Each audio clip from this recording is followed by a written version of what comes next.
తాకట్టులో ఉన్న బంగారాన్ని విడిపించి ఆ రోజు ఆన్లైన్ రేటుకే మేము కొంటాం. Sharma gold company. Suman TV ప్రేక్షకులకి నమస్తే. మరి కొత్త సంవత్సరంలో అడుగు పెట్టబోతున్నాము. సెలబ్రేషన్స్ మాత్రమే చేసుకుంటే సరిపోద్దా? మనము అసలు ఈ సంవత్సరం ఎట్లుండబోతుంది అనే విషయం తెలుసుకుంటే చాలా బాగుంటుందని మాకు అనిపించింది. అందుకోసమే దానికి రైట్ పర్సన్ అయిన గురువు గారిని ఈరోజు పిలవడం, ఇన్వైట్ చేయడం జరిగింది మన స్టూడియోకి. ఆయన్నే మీ అందరికీ బాగా పరిచయం ఉన్న ప్రముఖ ఆస్ట్రాలజర్ అయ్యప్ప శ్రీకృష్ణ సుధీ గారు. మరి గురుగారు నమస్తే. నమస్కారం అండి. మరి ఈ సంవత్సరం 2025 తులారాశి వారికి ఏ విధంగా ఉండబోతుంది అంటారు?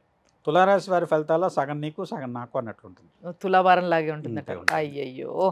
అంటే ఓకే. ఏ సంవత్సరం సగం అర్ధభాగం వీళ్ళకి కొంత ఆ. అనుకూలత, కొంత ప్రతికూలత. మ్మ్. అలానే రెండో అర్ధభాగంలో పూర్తి అనుకూలత. మ్మ్. అందువల్ల ఏంటంటే వీళ్ళకి భాగస్వామ్యులు కీలకం అవుతున్నారు. ఓకే. ఏ పని చేయాలన్నా ఎవరో ఒకళ్ళు పక్కన సహాయకారిగా ఉండాలి. మ్మ్. వీళ్ళు చేయాల్సింది వీళ్ళే, మ్మ్. కానీ ఎవరో ఒకళ్ళు తోడ్పాటు కావాలి. ఓకే. కనీసం వచ్చేసి నువ్వు చేస్తావు, చేయగలవు, ముందుకెళ్ళు, ఏం పర్వాలేదు, బాగానే ఉంటుంది, అలాంటి మానసిక స్థైర్యం ఇచ్చేవాళ్ళన్నా కావాలి. మ్మ్. తులారాశి వాళ్ళకి ముఖ్యంగా ఈ సంవత్సరంలో ఉండేటువంటి ఫలితాల్లో మొదటి అర్ధభాగం కంటే రెండో అర్ధభాగం చాలా మెరుగైన ఫలితాలు ఉంటాయి. ఓకే. గురుడు అష్టమంలో ఉన్నాడు. మ్మ్. ఆర్థికంగా ఖర్చులు ఎంత ఆపాలన్నా ఆపలేరు. మ్మ్. రూపాయి అనుకుని చోట 10 రూపాయలు ఖర్చు అవుతుంది. మ్మ్. మీరు ఎంత ప్రయత్నం చేసినా ఖర్చులు మటుకు మీ స్థాయికి మించే అవుతాయి. మ్మ్. తద్వారా కొంతమంది వ్యక్తుల్లో అప్పులు లేకుంటే ఆర్థికపరమైనటువంటి కొంత అవసరాలు, తోడ్పాటు ఇతరుల నుంచి పొందాల్సినటువంటి అవసరం అయితే ఖచ్చితంగా కనపడుతుంది. ఓకే. కానీ రెండో అర్ధభాగం మీకు అనుకూలంగా ఉంది. ఎప్పుడైతే కుజుడు మీకు రాజ్యస్థానంలోంచి స్తంభించిన కుజుడు లాభస్థానంలోకి వస్తాడో, మ్మ్. అలానే గురుడు అష్టమంలోంచి భాగ్యానికి వెళ్తాడు. మ్మ్.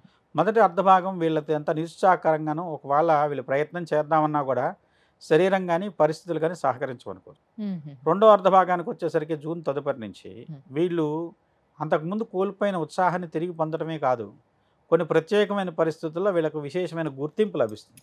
ఓకే. అప్పటి వరకు ఎవరికి వీళ్ళ అవసరం కనపడదు. మ్మ్.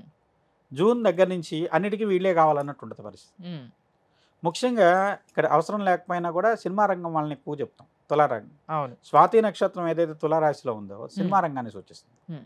మీరు గనక గమనించినట్టయితే గురుడు వృషభంలోకి వచ్చిన దగ్గర నుంచి మ్మ్. సినిమా రంగంలో కొన్ని పరిస్థితులు ఎలా మారినాయంటే మ్మ్. వాళ్ళలో వాళ్ళే ఇబ్బంది పడుతున్నారు. మ్మ్. ఇప్పుడు సినిమా విజయవంతమైన ఆ ఫలితాన్ని ఆస్వాదించలేని పరిస్థితిలో కొంతమంది ఉన్నారు. మ్మ్. అలానే కొంతమందికి అంతా పూర్తవుతుంది, సినిమా విడుదల చేయలేని పరిస్థితుల్లో ఉన్నారు. అవును.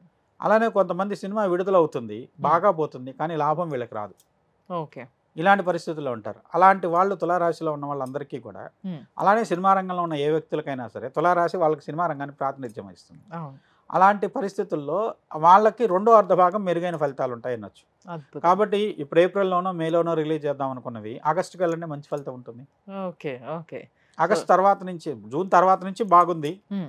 ఆగస్టు నుంచి అయితే ఇంకా అద్భుతంగా ఉంటుంది. మ్మ్. ఎందుకంటే మీకు రవి కూడా లాభంలోకి వస్తాడు.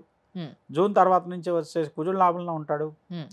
ఈ పరమైనటువంటి స్తంభించిన గ్రహాలన్నీ ఒక్కసారిగా ముందుకు వెళ్తాడు.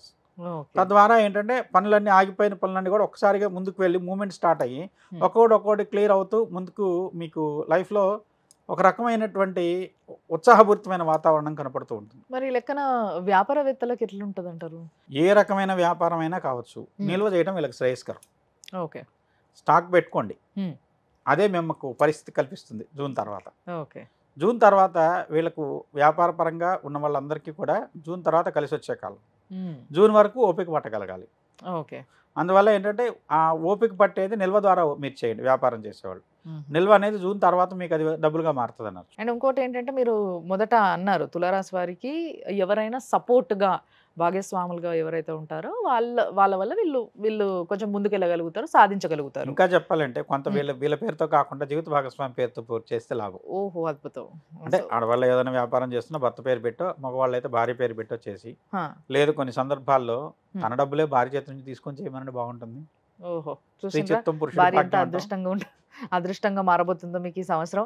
అండ్ ఒకవేళ వాళ్ళు ఎవరైనా ఫ్రెండ్స్ పార్ట్నర్స్ గా ఉంటూ ఒక బిజినెస్ స్టార్ట్ చేయాలనుకుంటే బాగుంటుంది అంటారా? తప్పనిసరిగా భాగస్వామ్యాలు కలిసి వస్తాయి ఈ సంవత్సరం వ్యాపార పరంగా. సో ఏది చేసినా పార్ట్నర్షిప్ లో చేయండి, బాగుంటుంది అంటారు. ఓకే. మరి విద్యార్థులు పార్ట్నర్షిప్ లో ఎగ్జామ్స్ రాయలేరు కదా గురుగారు? చాలా మంది కూర్చొని గ్రూప్ గా రాస్తున్నారు ఈ మధ్య కాలంలో, కాపీ కొట్టుకొని అలా. అలానే ఏంటంటే ఈ సంవత్సరం విద్యార్థులకి పర్వాలేదు, కాకపోతే రెండో అర్ధ భాగమే బాగున్నది.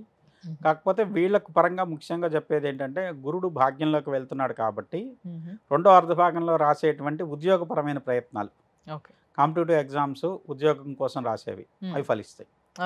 మొదటి అర్ధభాగం కంటే రెండో అర్ధభాగం బాగుంది, అంటే జూన్ తర్వాత నుంచి కొంచెం 10th ఎగ్జామ్స్ ఇట్లాంటివి ఏమైనా రాసేవాళ్ళు కొంచెం గట్టిగా చదవండి అబ్బా, ఈ ఒక్క సంవత్సరం గట్టి చదివేస్తే బయటపడిపోతారులే మెల్లిగా, అంతేనా అంతే. మీరు అనేది తర్వాత 3-4 ఏళ్ళు బాగుంది కాబట్టి గురుబలం. ఓహో, అసలు మామూలుగా లేదైతే కథ. ఇంకేంటి? సో మరి వీళ్ళు ఎలాంటి పూజ కానీ ఆరాధన కానీ ఏం చేస్తే బాగుంటుంది అంటారు? వీళ్ళకి వచ్చేసరికి మెయిన్ కష్టాన్ని ఇచ్చేది గురుడు అండి.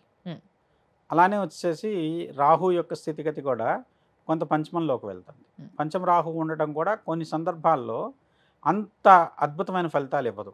కాబట్టి దుర్గా సంబంధమైన ఆరాధన, లేదంటే వచ్చే స్త్రీ దేవతలను లక్ష్మీదేవినైనా సరే అవినెత్తో దీపం పెట్టి ఆరాధించడం, ముఖ్యంగా సుగంధ వాసనలో ఉన్నటువంటి పుష్పాలు, మల్లెలు, జాజులు ఏవైనా సరే మంచి వాసన వచ్చేవి, సుగంధంతో కూడుకున్నటువంటి వాసన. ఎందుకంటే వీళ్ళకు తులారాశికి ముఖ్యంగా వచ్చేసరికి వీళ్ళకు స్త్రీ సంబంధమైన దేవతలు తొందరగా ఫలిస్తారు. అలాంటి వాళ్ళల్లో ఈవెన్ సరస్వతి అయినా, లక్ష్మి అయినా, దుర్గ అయినా సరే, లేదు అమ్మవారు లలితా పరమేశ్వరి, రాజరాజేశ్వరి రూపంలో చేసినా సరే, వీళ్ళకి కావాల్సింది ఏంటంటే శుక్రుడికి సంబంధించిన రాశి అవడంతో మంచి సుగంధభరితమైనటువంటి ఆరాధన. అలాంటి దానివల్ల తొందరగా వీళ్ళు ఫలితాన్ని పొందగలుగుతారు. భగవంతుడు సహజంగా వచ్చేసి విగ్రహంలోనో మీరు పెట్టిన కలశంలోనో ఉండడు. మన శరీరంలో ఒక్కొక్క చక్రంలో ఒక్కొక్క రూపంలో భగవంతుడు కొలువు ఉన్నాడు. ఆ చక్రం ఎప్పుడైతే మీకు యాక్టివేట్ అవుతుందో మీకు ఒక రకమైనటువంటి ఒక అనుస్పందన, లేదంటే ఒక రసానుభూతి కలుగుతుంది. అదే మీకు తృప్తిని, లేదంటే ఒక మార్గనిర్దేశకం జరుగుతుంది. దక్షిణామూర్తి వచ్చి ప్రతి ఒక్కరికి పాఠం చెప్పలేదు. ఆయన ముందు కొంత మౌనముద్రతో ఉన్నటువంటి ఆయన ముందు కూర్చుంటే మనకి అంతర్గతంగా ప్రచోదనం కలిగి తద్వారా వచ్చేసి ఎవరి నిర్ణయం వాళ్ళు తీసుకున్నారు. ఒకళ్ళు డాక్టర్ అయ్యారు, ఒకళ్ళు వచ్చేసి సమాజానికి ఉపయోగపడేటువంటి మార్గనిర్దేశం చేయడానికి టీచర్ అయ్యారు. అలా ఒక్కొక్క వృత్తి వాళ్ళే నిర్ణయించుకొని వాళ్ళు చేశారు ఋషులు. దానికి ఏంటంటే దక్షిణామూర్తి ఏంటంటే మనకు అంతర్గతమైన ప్రేరణ ఇస్తాడు. కాబట్టి వీళ్ళకి కావాల్సింది ఏంటంటే ఆ అంతర్గతమైన ప్రేరణ, ఒక రకమైనటువంటి సపోర్ట్ దైవం నుంచి కూడా అదే కాబట్టి కోరుకునేది.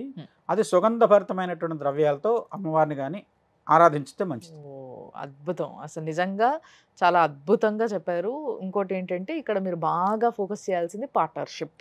ఈ పార్ట్నర్షిప్ పైన కొంచెం ఈ సంవత్సరం మీరు బాగా ఫోకస్ చేసి ఏది చేసినా కూడా ఇద్దరు కలిసి చేసినట్టయితే అద్భుతంగా ముందుకెళ్ళిపోవచ్చు అంట. ఈ విషయం నిజంగా చాలా మనశ్శాంతినిస్తుంది ఎవరికైనా కూడా, ఎందుకంటే ఒకళ్ళు తోడు ఉంచుకొని వెళ్తే మంచి జరుగుతుంది అన్నది. ఎప్పుడైనా సరే ఇంకోళ్ళని కలిపి వెళ్ళిన దానివల్ల మంచి ఫలితం పొందగలుగుతాం. అవును, చాలా చక్కగా చెప్పారు గురుగారు, ధన్యవాదాలు.